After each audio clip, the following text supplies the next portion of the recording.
ವಿರೋಧ ಪಕ್ಷದ ನಾಯಕರು ಹೇಳ್ತಾ ಇದ್ರು ಏನ್ ಮಾಡ್ತಾ ಇದ್ದಾರೆ ಅಂತ.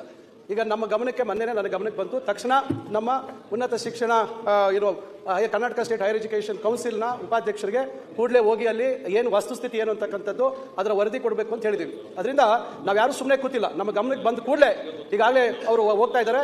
ಅವ್ರು ಸಂಪೂರ್ಣವಾದಂತಹ ವರದಿ ಕೊಟ್ಟ ಮೇಲೆ ಅದ್ರ ಮೇಲೆ ಏನು ಕ್ರಮ ತಗೋಬೇಕು ಅಂತ ಹೇಳ್ತೀವಿ. ಖಂಡಿತ ಆ ರೀತಿ ಯಾವುದೇ ಇದಕ್ಕೆ ಅವಕಾಶ ಕೊಡೋದಿಲ್ಲ.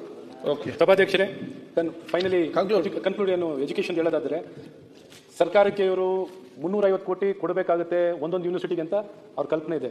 ಇವರು ನ್ಯಾಯಪೇಸ ದುಡ್ಡು ಕೊಡಬೇಕಾಗಿಲ್ಲ. ದುಡ್ಡಿನ ಆಲೋಚನೆ ಮಾಡಿಕೊಂಡು ಹಣದ ಅವಶ್ಯಕತೆ ಆ ಯೂನಿವರ್ಸಿಟಿಗಳಿಗೆ ಇಲ್ಲ. PG ಸೆಂಟರ್ಗಳು ಇರೋದೇ ಅಡ್ಮಿನಿಸ್ಟ್ರೇಟಿವ್ ಆಗಿರೋದು. ಅಕಾಡೆಮಿಕ್ ಆಗಿ ಇನ್ನೂ ಎಕ್ಸ್ಪೆಂಡ್ ಆಗಬೇಕಂದ್ರೆ ಕಾನ್ಸ್ಟಿಟ್ಯೂಂಟ್ ಕಾಲೇಜ್ ಗೌರ್ಮೆಂಟ್ ಕಾಲೇಜ್ಗಳನ್ನ ಕಾನ್ಸ್ಟಿಟ್ಯೂಂಟ್ ಕಾಲೇಜ್ ಮಾಡ್ಕೊಂಡ್ರೆ ಸ್ಯಾಂಕ್ಷನ್ ಪೋಸ್ಟ್ ಇದೆ. ಹೊಸ ಸ್ಯಾಂಕ್ಷನ್ ಪೋಸ್ಟ್ನು ಕೊಡಬೇಕಾಗಿಲ್ಲ. ಎಕ್ಸಿಸ್ಟಿಂಗ್ ಸ್ಯಾಂಕ್ಷನ್ ಪೋಸ್ಟ್ಗಳನ್ನ ಭರ್ತಿ ಮಾಡಿದ್ರೆ ಸಾಕಾಗುತ್ತೆ. ಎಕ್ಸಿಸ್ಟಿಂಗ್ 4,000 ಪೋಸ್ಟ್ ಇದೆ, ಅವನ್ನ ಭರ್ತಿ ಮಾಡಬೇಕು. ರೀಡಿಸ್ಟ್ರಿಬ್ಯೂಷನ್ ಆಗಿದೆ, ಅದನ್ನ ಭರ್ತಿ ಮಾಡಿದ್ರೆ ಸಾಕಾಗುತ್ತೆ. ಸರ್ಕಾರಕ್ಕೆ ₹1 ಅಷ್ಟು ಹೊಸದಾಗಿ ₹1 ಹೊಸದಾಗಿ ಖರ್ಚಾಗ್ತಿಲ್ಲ. ಸೊ ಹಾಗಾಗಿ ಬಹಳ ಸ್ಪಷ್ಟವಾಗಿ ಹೇಳಕ್ಕೆ ಇಷ್ಟಪಡ್ತೀನಿ. ನಾವು ಯಾಕೆಂದ್ರೆ ನಾವೇನು ಇಲ್ಲಿ ನಿಂತಿರೋದು ಮಾಡಿರೋದು ನೀವು ಯಾವಾಗಲೂ ಏನೋ ಪ್ರತಿಷ್ಠೆ ಅಂತ ಇರ್ತೀರಾ. ದಯವಿಟ್ಟು ಯಾವುದು ಪ್ರತಿಷ್ಠೆ ಇಲ್ಲ, ನಮಗೆ ಯಾವುದು ಪ್ರತಿಷ್ಠೆ ಇಟ್ಕೊಂಡು ಹೇಳ್ತಿಲ್ಲ, ಕಾಳಜಿಯಿಂದ ಹೇಳ್ತಾ ಇದ್ದೀವಿ ಹೊರತು ಜವಾಬ್ದಾರಿತ್ವಾದಂಥ ಸ್ಥಾನದಲ್ಲಿ ಇದ್ದೀವಿ. ಇಲ್ಲಿ ಸದನದಲ್ಲಿ ನಾವು ಸದಸ್ಯರಾಗಿ ಬಂದು ನಿಂತ್ಕೊಂಡು ಇಲ್ಲಿ ಮಾತಾಡ್ತಿರ್ಬೇಕಾದ್ರೆ ನಾವು ಇಲ್ಲಿ ಇಲ್ಲ ಅಂದ್ರೆ ನಾವೇನು ಮಾತಾಡ್ತಿರ್ಲಿಲ್ಲ. ಇಲ್ಲಿ ಮಾತಾಡ್ಲಿಕ್ಕೆ ಅವಕಾಶ ಸಿಕ್ಕಿದೆ, ಸರ್ಕಾರಕ್ಕೆ ತಿಳಿಸುವಂತ ಅವಕಾಶದಲ್ಲಿ ಮಾಡ್ತಾ ಇದ್ದೀವಿ. ದಯವಿಟ್ಟು ಅಷ್ಟೇ ನೀವು ಉಳ್ಕೊಳ್ಳಿ, ಯೂನಿವರ್ಸಿಟಿನೂ ಉಳ್ಕೊಳ್ಳಿ. ಆಯ್ತು, ಮನೆಗೆ ಬಂದು ಎಲ್ಲರಿಗೂ ಹಾರ ಹಾಕ್ಬಿಟ್ಟು ಸರ್ ಸಭಾಧ್ಯಕ್ಷರು ದುಡ್ಡಿನಾರನ ಹೂವಿನಾರ ನಾವು ಹೂವಿನಾರ ಹಾಕ್ತೀವಿ. ಸರ್ ನಾಳೆ ಬೆಳಗಿನ ಮಟ್ಟ ಹೇಳಿದ್ರೆ ಕಂಟಿನ್ಯೂ ಆಗತ್ತೆ ಸರ್, ಏನ್ ತೊಂದರೆ ಇಲ್ಲ. ಸಭಾಧ್ಯಕ್ಷರೇ ಆಗ್ಲಿ, ನಾಳೆ ಬೆಳಗಿನ ಮಟ್ಟ ಕೊಟ್ಟರು ಮಾತನಾಡ್ತಾರೆ ಸರ್. ನಿಮ್ಮ ಲೋಕಸಭಾ ಸದಸ್ಯರೇ ಹೇಳಿದ್ರು, ಮೈಸೂರಿನ ಹಿಂದೆ ಲೋಕಸಭಾ ಸದಸ್ಯರು ಇದ್ರಲ್ಲ, ಅವ ಕುಲಪತಿಗಳ ಅವರೇ ಹೇಳಿದ್ರು ದುಡ್ಡಿನ ಹಾರ ಅಂದ್ರಲ್ಲ, ಅದಕ್ಕೆ ನಾನು ನೆನಪು ಮಾಡ್ತಾ ಇದ್ದೀನಿ ನಿಮ್ಗೆ ವಿಷಯ. ನಿಮ್ಗೆ ದುಡ್ಡು ಜಾಸ್ತಿ ನಿಮ್ಗೆ ಏನು ಕೊಡೋದು ಬೇಕಿಲ್ಲ ಬಿಡಪ್ಪ. ಆಯ್ತು, ಕಂಟಿನ್ಯೂ. ಸಭಾಧ್ಯಕ್ಷರೇ, ಬೃಹತ್ ಬೆಂಗಳೂರು ಮಹಾನಗರ ಪಾಲಿಕೆ ವಿಚಾರದಲ್ಲಿ ನಮಗೇನು ಅಂದರೆ ಪ್ರತಿ ಬಡ್ಜೆಟಲ್ಲೂ ಈಗೇನು 23, 24, 25 3,000 ಕೋಟಿ ಕೊಟ್ಟಿದ್ದೀವಿ, 3,000 ಕೋಟಿ ಕೊಟ್ಟಿದ್ದೀವಿ ಅಂತ. ನನಗೆ ಗೊತ್ತಿದ್ದಾಗಿ 3,000 ಕೋಟಿ ಬಾಕಿ ಉಳಿದಂಥ ಬಿಲ್ಗಳು ಏನೋ ಪೇಮೆಂಟ್ ಮಾಡ್ಕೊಂಡಿರ್ಬೇಕಷ್ಟೇ.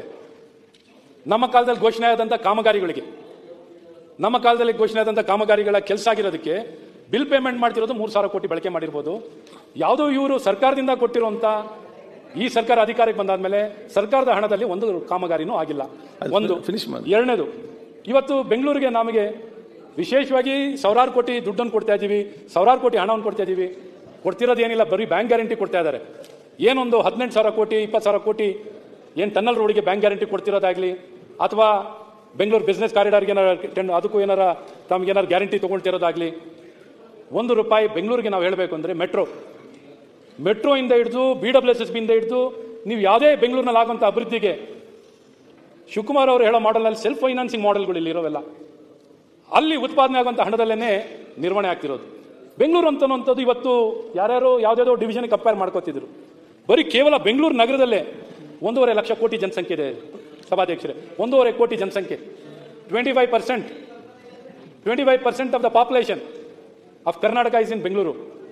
ನಮ್ಮ ಬೆಂಗಳೂರಿಗೆ ನಿಮ್ಗೆ ಹೇಳಬೇಕು ಅಂದರೆ, ನಾನು ಉಪಮುಖ್ಯಮಂತ್ರಿಗಳು ನಮ್ಮ ಡಿಸ್ಟ್ರಿಕ್ಟ್ ಇನ್ಚಾರ್ಜ್ ಮಿನಿಸ್ಟರ್ ಇದ್ದೀರಾ, ಏನೋ ನಮಗೆ ನೀವು ನಮ್ಮ ಜಿಲ್ಲೆಯವರಲ್ಲ ಅಂತ ಅನ್ನೋದು ನಮ್ಗೆ ಯಾವಾಗಲೂ ನಿಮ್ಗೆ ಕ್ವಶನ್ ಮಾಡ್ತಿರ್ತೀವಿ, ಹಾಗೆ ಅದು ಬಿಟ್ಬಿಡ್ತೀವಿ. ಓಕೆ, ಮುಂದೆ ಹೋಗಲಿ ಸರ್. ಬೆಂಗಳೂರಿನಲ್ಲಿ ಎಷ್ಟು ಸರ್ಕಾರಿ ಶಾಲೆಯಲ್ಲಿ ಎಷ್ಟು ಅಡ್ಮಿಷನ್ ಆಗ್ತಿದೆ, ಎಷ್ಟು ಸರ್ಕಾರಿ ಶಾಲೆ ಇದೆ, ಎಷ್ಟು ಶಿಕ್ಷಣಕ್ಕೆ ಬಡವರು ಬೆಂಗಳೂರಿನಲ್ಲಿರೋಷ್ಟು ಅರ್ಬನ್ ಬಡವರು ಅವ್ರಿಗೆ ಯಾರು ಇಲ್ಲಿ ನಮ್ಮ ಮರ ಒಂದು ಬಿದ್ರೂ ಕೇಳಕ್ಕೆ ಧ್ವನಿ ಇದೆ ಸರ್. ಬಡವರು ಬೆಂಗಳೂರಿನಲ್ಲಿ ಬಡವ್ರಿಗೆ ಕೇಳಲಿಕ್ಕೆ ಯಾರೂ ಇಲ್ಲ sir.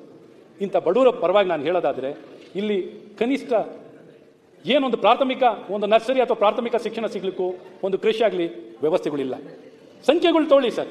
Government degree college sir, ಈ ಜನಸಂಖ್ಯೆಗೆ ಸರ್ ಎಷ್ಟೋ ಕ್ಷೇತ್ರ ಇದ್ದಾವೆ ಬೆಂಗಳೂರಿನಲ್ಲಿ, 7-8 ಕ್ಷೇತ್ರದಲ್ಲಿ ಒಂದು ಡಿಗ್ರಿ ಕಾಲೇಜ್ ಇಲ್ಲ.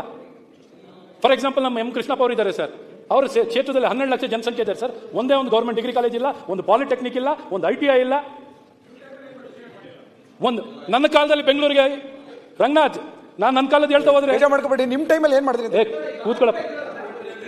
ಬೆಂಗಳೂರಿನಲ್ಲಿ ಮುಖ್ಯಮಂತ್ರಿ ಆಗಿದ್ರಿ, ಹೇಳ್ತೀನಿ. ನಾನು ಏನ್ ಮಾಡಿದ್ದೀನಿ ಅಂತ ಕೂತ್ಕೊಳ್ಳಿ. ಕೂತ್ಕೊಳ್ಳಿ.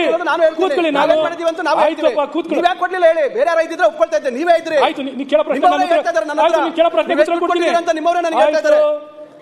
ನಾನು ಸ್ಪೀಕರ್ ಸ್ಟೈಲ್ ಅಲ್ಲಿ ಆಯ್ತು ಅಂತ ಹೇಳ್ತಾ ಇದ್ದೀನಿ. ನನ್ನ ಕಾಲದಲ್ಲಿ ಕೇಳಿದ್ರು